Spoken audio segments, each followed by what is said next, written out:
আমি হৃদয়ের আজ হতে 100 বর্ষ পরে কে তুমি পড়িছ বসি আমার কবিতা খানি কৌতূহল ভরে।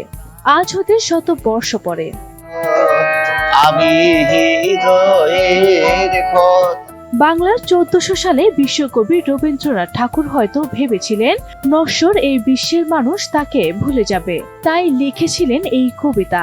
তবে না, বিশ্বকবিকে ভুলে যায়নি বিশ্ববাসী। স্মৃতি বিজড়িত একটা জায়গা, তিনি এখানে এসেছিলেন জমিদারি দেখাশোনা করার জন্য। তারপরে এখানে থেকে বিভিন্ন ধরনের লেখালেখি করেছেন। তার বিখ্যাত কাব্যগ্রন্থ হচ্ছে গীতাঞ্জলি, সোনার তরী, সবগুলো এখানেই লিখেন। বইয়ের কবিতা পড়েছি, তারপরে হচ্ছে আমাদের পাঠ্য বইয়ের যত মানে কবিতা, তারপরে হচ্ছে আপনার গল্প, বেশিরভাগই রবীন্দ্রনাথের, যার কারণে তার মধ্যে হচ্ছে আমার সব থেকে পছন্দের হচ্ছে অপরাজিতা। ছোটবেলা থেকে রবীন্দ্রনাথের প্রতি আলাদা একটা টান, তার প্রতি একটা ভালোবাসা। তার এই যে ব্যবহার্য জিনিসপাতি সব দেখছি, তিনি এখানে আসতেন, এই বাড়িতে তিনি থাকতেন, এত কাছ থেকে সবটা দেখে নিজেকে খুব আনন্দিত বোধ হচ্ছে। তার অনেক গল্প, এসব কিছু দেখছি, কবিতা, কাব্যগ্রন্থ, এগুলা দেখে আমার আসলে অনেক ভালো লাগছে। আজও মনের মণিকোঠায় তার ঠাঁই। আগামীকাল 8 মে 25শে বৈশাখ, বিশ্বকবি রবীন্দ্রনাথ ঠাকুরের 164তম জন্মবার্ষিকী। এই উপলক্ষে কবি স্মৃতি বিচারিত কুষ্টিয়ার কুমারখালীর শিলাইদহের কুঠির বাড়িতে জাতীয়ভাবে 3 দিনের বর্ণাঢ্য অনুষ্ঠান ও গ্রামীণ মেলার আয়োজন করা হয়েছে।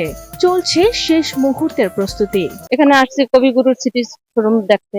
চিত্রা, চৈতালি, সোনার তরী, আমাদের জাতীয় সঙ্গীতনার এখানে লেখা এক পত্র উঠা করে সাহিত্যের শিলাদা কুড়িবাড়ি সবচেয়ে বেশি যেটা জৈবনে উনি এই জায়গাটাতে অবস্থান করেছিলেন। গান শোনায় নিজের মনের কাছে নিজেই অনেকেই আমরা আনন্দ পাই। 25শে বৈশাখ উপলক্ষে 3 দিন এখানে মেলা হয়। এই মেলাতে বিভিন্ন দেশ থেকে লোকজন আসে। সেই মেলাতে অনেক লোকের কারণে এখানে ব্যবসা বাণিজ্য সবাই মনোযোগ সহকারে করে এবং খুব মজা করে বেচাকেনা করতে পারে। বেচাকেনা খুব ভালো হয়। বান্ডেল থাকলে প্রতি সেনমানিতে টাকা বাঁচবে। বিকাশ সেনমানি বান্ডেল কিনে জিতুন প্রতি লেনদেনে।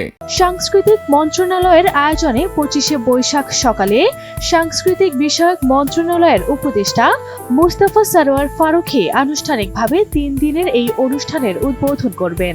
অনুষ্ঠানকে সফল করতে সব ধরনের প্রস্তুতি নেওয়া হয়েছে বলে জানান শিলাইদহ কুঠির বাড়িতে দায়িত্বরত এই কর্মকর্তা। বিশ্বকবি রবীন্দ্রনাথ ঠাকুরের 164তম জন্মজয়ন্তী উপলক্ষে এবার জাতীয় অনুষ্ঠানটি তার স্মৃতিধন্য রবীন্দ্র কুঠিবাড়িতে অনুষ্ঠিত হবে। এই উপলক্ষে এখানে 3 দিন ব্যাপী অনুষ্ঠান হবে। আপনারা জানেন যে এখানে সাংস্কৃতিক অনুষ্ঠানের পাশাপাশি একটি গ্রামীণ মেলা অনুষ্ঠিত হয়। আর সাংস্কৃতিক অনুষ্ঠানটা আমরা সাজিয়েছি, এখানে কবিগুরু রবীন্দ্রনাথ ঠাকুরের বিভিন্ন গান, কবিতা আবৃত্তি ও নৃত্য অনুষ্ঠান হবে এবং সর্বশেষ পরিবেশনা থাকবে তার রচিত কোনো নাটক মঞ্চস্থ হবে।